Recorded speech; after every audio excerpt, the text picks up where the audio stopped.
জি, পরবর্তী প্রশ্ন, নবী করিম সাল্লাল্লাহু আলাইহি ওয়াসাল্লাম গায়েব জানেন কিনা? অত্যন্ত গুরুত্বপূর্ণ একটি প্রশ্ন।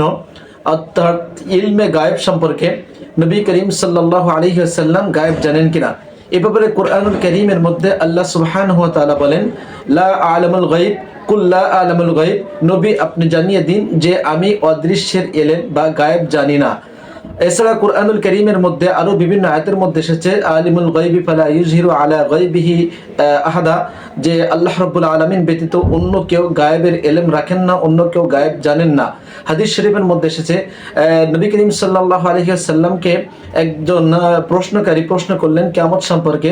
নবী করিম সাল্লাল্লাহু আলাইহি ওয়াসাল্লাম তখন উত্তর দিলেন যে এই ব্যাপারে প্রশ্নকারী থেকে উত্তর দানকারী বেশি জানেন না, অর্থাৎ তুমিও যা জানো আমিও তাই জানি। কাজেই এই সকল হাদিস ও আয়াত থেকে স্পষ্ট যে নবী করিম সাল্লাল্লাহু আলাইহি ওয়াসাল্লাম গায়েবের ইলম রাখতেন না। তবে নবী করিম সাল্লাল্লাহু আলাইহি ওয়াসাল্লামকে ওহীর মাধ্যমে যা কিছু জানানো হতেন তিনি তা জানতেন। সুতরাং নবী করিম সাল্লাল্লাহু আলাইহি ওয়াসাল্লাম গায়েব জানেন এমন আকীদা পোষণ করা যাবে না, বরং এমন আকীদা পোষণ করলে সেটা আল্লাহ সুবহানাহু ওয়া তাআলার ইলমে গায়েবের ব্যাপারে শিরিক করা বলেই গণ্য হবে।